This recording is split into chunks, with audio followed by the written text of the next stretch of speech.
There have been countless studies, surveys, and reports trying to figure out one of love's lingering questions. Is it better or worse to have an age gap between you and your partner? The latest survey on the topic was conducted by the website Confused.com, which found there is at least a more popular age gap preference. More than 2,000 adults were asked what makes the ideal age gap for a couple. And while just under half don't feel there is such a thing, the most popular answer was the man being 52 months older, 4 years, 4 months. That's a pretty specific number, but an anchor for WLS says that sounds right on. You know what? I just did the calculations. My husband and I are exactly 4 years and 4 months apart. We were meant to be together. Don't worry. Believe it or not. Yeah. The bigger statistic from that survey, 70% of women prefer to be with a man who is 3 to 6 years older.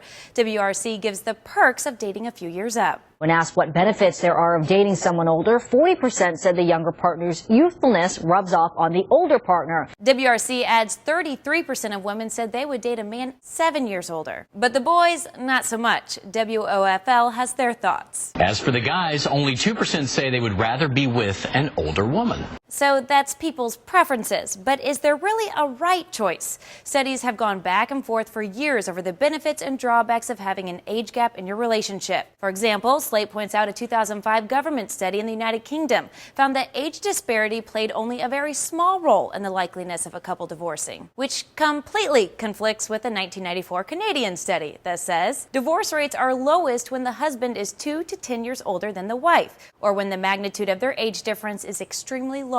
So beyond the idea that an age gap might or might not have an effect on the success of your relationship, a 2010 study with the University of Stockholm shows evidence that the relationship gap can have an effect on your health. Results suggest that having a younger spouse is beneficial for men but detrimental for women, while having an older spouse is detrimental for both sexes. Yikes, but it doesn't sound so bad for guys. The BBC features a study at Germany's Max Planck Institute that says a man's odds of dying early are reduced by a fifth if they marry a woman 15 to 17 years younger, and reduced by 11% if his bride is 7 to 9 years younger. And lastly, the Confused.com survey also identified the public's favorite age gap couple, Michael Douglas and Catherine Zeta-Jones, who have a pretty significant age gap. They are 25 years apart. For Newsy, I'm Carissa Lathan.